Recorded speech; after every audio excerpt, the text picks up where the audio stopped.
Welcome to America in 2025. Today a full shopping cart at Walmart costs the same as a pair of sneakers. Living paycheck to paycheck has now become a privilege.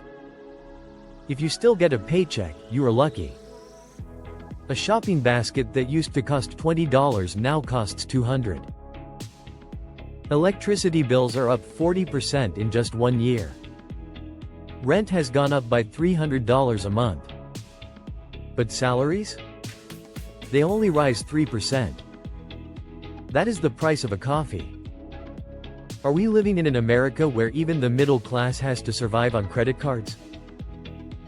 On TV they say inflation is stable and unemployment is low. But you and I know those numbers don't match real life. If you have opened your electricity bill and said, "It went up again," then you know this story. Let's look at why Americans can no longer afford to live in their own country. Food prices are officially up 32% since 2019. But families say it feels more like 60 or even 70%. You don't need an expert to see that. Just look at your shopping cart. Milk, beef, some vegetables. What used to cost $120 is now close to $200. A mother in Ohio said, "I cut back on snacks and soda, but I still have to swipe my card extra every weekend. It's not just food." Electricity bills are up 40%. Rent is up $300 a month. Car insurance has doubled for many people, even when the car is old. Why is this happening? Partly because of supply problems after COVID. Partly because of oil prices. But the bigger problem is sticky inflation. Once prices go up, they do not come back down. The middle class now faces hard choices. Pay the electricity bill or buy fresh meat. Retirees who planned to use savings for vacations now use them for medicine. The government says inflation is only 2.8%. But ordinary people do not feel that. We see sleepless nights, smaller meals, and constant stress over bills. Even if we manage to pay, another problem waits. Jobs. They say unemployment is only 4.1%. But many people apply to hundreds of jobs and hear nothing back. A 50-year-old engineer in Michigan said he sent 200 applications and only got 2 interviews. The job went to someone with connections. Many job postings are fake. They are only there to satisfy laws or to show investors the company is growing. Some people even quit their jobs after several interviews, expecting a new job. Then they are ghosted with no reply. So yes, the numbers say jobs are available. But for real people, the jobs are empty promises. Young graduates are discouraged. Middle-aged workers face age barriers. And even if you land a job, the salary is not enough to cover the bills. Wages rise 3%. Bills rise 30%. Who wins? The bills. Always the bills. For decades, a full-time 40-hour job was the ticket to middle-class life. Now it is not enough to cover rent and healthcare. Retirees on fixed payments are losing buying power every day. A couple in Ohio said they had to borrow money just to fix their leaking roof. After 40 years of hard work, many Americans now borrow just to survive. And the sad part is this. In America, after a lifetime of work, the reward is a 10% discount coupon at the pharmacy. But you still cannot afford the medicine. When salaries don't keep up, people turn to payday loans, credit cards, or buy now pay later apps. That is the next trap. A sofa for $900 turns into $3,800 of debt after using these apps for food, rides, and books. Buy now pay later looks friendly. But in reality, it is just another credit card with high late fees. Some charge up to 30 or 35%. One student in California said she started with $900 for furniture. Soon she had 5 different buy now pay later accounts. Her debt grew to $3,800. This is the real trap for the younger generation. They borrow from the future just to survive today. Each month she has to pay $650 for her mortgage. But her part-time job brings in less than $600. She then had to borrow money at 16% interest just to pay off some buy now, pay later apps that were already charging 35% interest. The domino effect began with a sofa. It ended with a financial nightmare. Here's the scary truth. Buy now, pay later companies reported an 18% increase in default rates in just 1 year. They lost $40 million in a single quarter. This shows it's not just a few reckless people. It's an entire generation falling into debt without realizing it. In the past, ordinary Americans borrowed money to buy homes and cars, things with long-term value. Now many people go into debt just to eat dinner at a casual restaurant, or to buy a few extra bags of snacks for their children. Debt to buy pizza. It sounds funny, but it's actually painful. But let's be clear. Buy now, pay later is only a symptom. The real disease is that the entire American economy is running on debt. From consumers to businesses to the government. And if we want to understand why millions of people can no longer afford to live in their own country, we need to look at the mountain of credit card debt. And yes, the number will shock you. $1.25 trillion. That's the storm waiting to hit the wallets of ordinary Americans. About 175 million Americans are carrying an average of $6,500 in credit card debt. In total, that adds up to $1.25 trillion. Yes, trillion with a T, and it's not just a number. It's families and individuals swiping cards to pay for food, gas, insurance, and medicine. When income isn't enough, a credit card becomes an oxygen tank to survive the month. But this oxygen is not free. It comes with an average interest rate of 24.5%. And for many people, it can be as high as 30%. Imagine this. You buy $200 worth of groceries. If you pay late and interest piles up, that same basket could cost nearly $260 after 1 year. The groceries are the same, but the bill has turned into a loan. Why does this happen? Because salaries do not keep up with expenses. After paying rent, electricity, and insurance, families have nothing left in their accounts. So credit cards become a lifeline, but also an anchor, pulling them down. Meanwhile, banks are reporting record profits, mostly from the interest that ordinary Americans are working hard to pay. The middle class is being eaten away month after month by interest payments.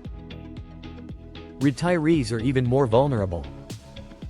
They use their pensions for fixed bills, and then rely on credit cards to pay for the rest of their lives. A 62-year-old man in Texas said, "My retirement money goes straight to electricity and medicine. The credit card pays for food, clothes, and my grandchild's birthday. But when will the debt be paid off? I don't even want to think about it anymore." We call America the land of the free.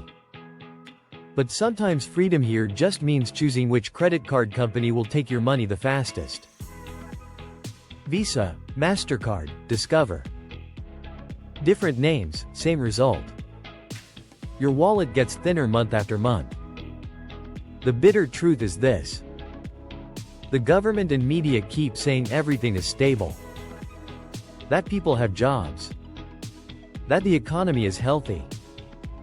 But ask yourself, what healthy economy needs $1.25 trillion of credit card debt just to survive? This shows a huge gap between the beautiful numbers on TV and the harsh reality at home. And this gap is something we must talk about. They say unemployment is only 4.1%. But in reality, more than 25% of Americans are functionally unemployed. That means no job or an income below $5,000 a year. An amount that can't even pay rent in most big cities. So there are two Americas living side by side. One America of government reports. And another America of supermarket shopping carts. On TV you hear the same phrases. Inflation has cooled. Unemployment is low. A strong economy. It sounds nice. But when you open your electricity bill and see a 40% increase, or when your grocery bill jumps from $120 to $200, then that 2.8% inflation number becomes a joke. Why does this happen? Because of how inflation is measured. They use the CPI, or Consumer Price Index. It's based on a standard basket of goods. But that basket is not the same as ours. They balance it with items that don't change much. But essential things like food, electricity, and gas are soaring. So the numbers look low while real wallets have holes in them. And that destroys public trust. Older Americans see it clearly. They lived through the 1970s when the government also said, everything is fine. But inflation surged and the economy went into a deep recession. One retiree in Michigan said, the TV says inflation is 3%. But the supermarket around the corner told me it's 30%. When people stop trusting official data, they feel abandoned. For retirees, each new CPI report is like a joke. For working families, it feels disrespectful. They work hard, only to be told everything is fine. So the question is this. Are the US government and its citizens living on two different planets? On one planet, inflation is 2.8%. On our planet, hamburgers, gas, and rent keep inflating like bubbles. And if history repeats, the real shock is still ahead. Because the most dangerous enemy isn't today's inflation. It's the second wave. That's what hit America in the 1970s. Back then, inflation soared. It cooled slightly. Then it surged again. It only stopped after a painful recession. History doesn't repeat exactly. But it does echo. And we are seeing the same pattern. Between 2021 and 2022, US inflation hit almost 9%. The highest in decades. Then it dropped by about 3%. People thought things were better. But now inflation is creeping up again. Some analysts warn this could be the second wave. The Federal Reserve faces a dilemma. If they lower interest rates, borrowing gets cheaper. People spend more, and inflation can come back strong. If they keep rates high, borrowing gets harder. Businesses may cut jobs and a recession could follow. Either choice brings pain. The only question is who suffers more. Retirees are hit the hardest. Their lifetime savings are shrinking fast. Workers face rising bills and unstable jobs. The middle class is hit from both sides. The dollar loses value and income is unstable. A former steelworker from Pennsylvania remembered the late 1970s. He said, inflation made our wages disappear. Then the recession came and took our jobs. Older Americans still fear that memory. And now they feel it returning. But today, policymakers call this a soft landing. Soft for whom? Maybe for Wall Street. But for ordinary Americans, wallets are empty and bills are full. Here's the most shocking truth. In the United States today, living paycheck to paycheck is no longer poverty. It is a luxury. In the past, people said living paycheck to paycheck was poor. Now it is the dream of nearly 40% of American workers. It sounds crazy, but it's real. Many Americans now say, if I can just make it paycheck to paycheck without more debt, I feel lucky. That means poverty standards have fallen. Not sinking further is now considered success. The middle-class lifestyle, the suburban home, the car, the annual vacation, it is disappearing. Instead, Americans have modest goals. Pay the bills. Keep a roof overhead. Hope the credit card doesn't max out. One man in Florida said, "I used to dream of traveling after I retired. Now, if I don't have to swipe my card to buy food this month, I feel lucky." It's a funny but sad truth. We have lowered our dreams to match our empty wallets. Welcome to America 2025, where surviving the month is a victory. Like a video game. But instead of defeating monsters, the prize is keeping your account balance above zero until the next payday. If living paycheck to paycheck has become a privilege, then something is very wrong with the system. That is why we need to talk about this. Not to spread fear, but to see that we are not alone. And to demand real change. Because the American dream should not stop at no more debt. It was supposed to mean a safe and secure future. It used to mean a suburban home, a green lawn, and a family dinner. But today, for millions of Americans, that dream begins with an empty Walmart shopping cart, where we count every penny to see if we can afford another package of meat or a gallon of milk. We've looked at 7 reasons together. From rising costs, fake jobs, shrinking wages, and credit card debt, to the risk of a second wave of inflation. The result is clear. Living paycheck to paycheck is no longer a sign of poverty. It is now a luxury. Now I want to hear from you. Which bill is hitting your wallet the hardest? Rent, electricity, or medicine? Please share in the comments. Your story might be the story of millions. If you found this video helpful, don't forget to subscribe and turn on notifications. And share this video with your friends so more real voices can be heard. Not just the numbers on TV. Remember, all content in this video is for analysis and information only. It is not financial or investment advice. Always research for yourself before making decisions. See you in the next video, where we will continue to explore what is really happening with the economy and the lives of ordinary Americans.